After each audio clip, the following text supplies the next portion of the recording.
This movie had like 3 white people, dude. Oh, do you not feel like you were properly represented in media? What a horrible and totally brand new problem that only applies to white people. This is the current state of aggrieved white male movie takes. This is film critics with a victim mentality. This isn't fair. Let me show you who we're dealing with. White dude, and people get mad and like they're sensitive, whatever. This movie had like 3 white people, dude. Like it's actually crazy. Like, can we not do anything anymore without female criticization? I'm sick of this. Everything us men do, we have a women come on here and they criticize us.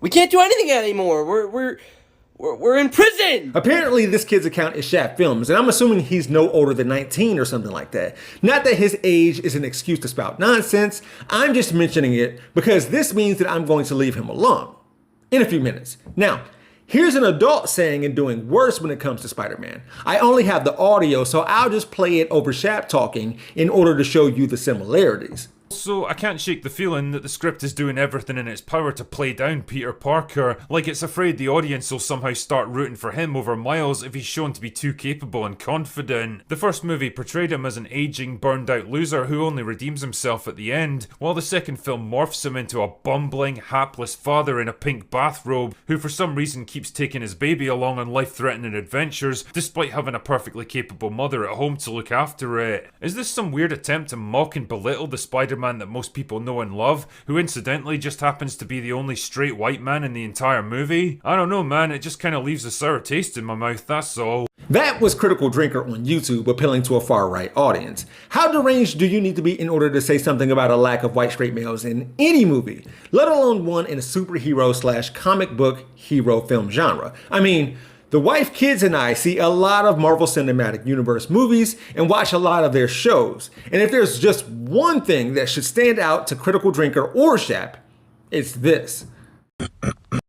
Mostly white cast, mostly white cast, mostly white cast, mostly white cast, mostly white cast, mostly white cast, mostly white cast, mostly white cast, mostly white cast, mostly white cast, mostly white cast, mostly white cast, mostly white cast, mostly white cast, mostly white cast. So, K the Worst here pointed out the fact that every live-action Spider-Man movie, in addition to those from the Sonyverse, not only has white male leads, but they have mostly white cast. And if he could have or would have kept going while including the MCU, like in this other TikTok, it would be easy to see that there are more Marvel movies led by dudes named Chris than there are with female leads.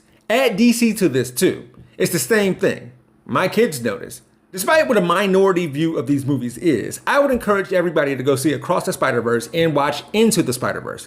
They're incredible. Beyond the Spider-Verse is going to be dope next year too. It's clear that some are finding reasons to complain. You would have to be looking to be aggrieved in order to come up with these takes about white people. With that said, you know what's haplessly missing from this analysis? Get woke, go broke. The #1 and #2 movies at the box office is a Black Spider-Man and a Black Mermaid. And Barbie will make money too. You know these film critics would be saying get woke, go broke if these movies with diversity that they're complaining about had bombed.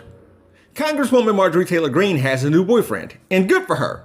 We all need to be loved and respected, including people who dress in drag, like MTG's new boyfriend. The link to that video is in the description below. My content can be found by clicking the Jeff Wiggins hashtag or visiting my YouTube channel called We Gonna Be Alright. And if you didn't know, my architect knows Japanese.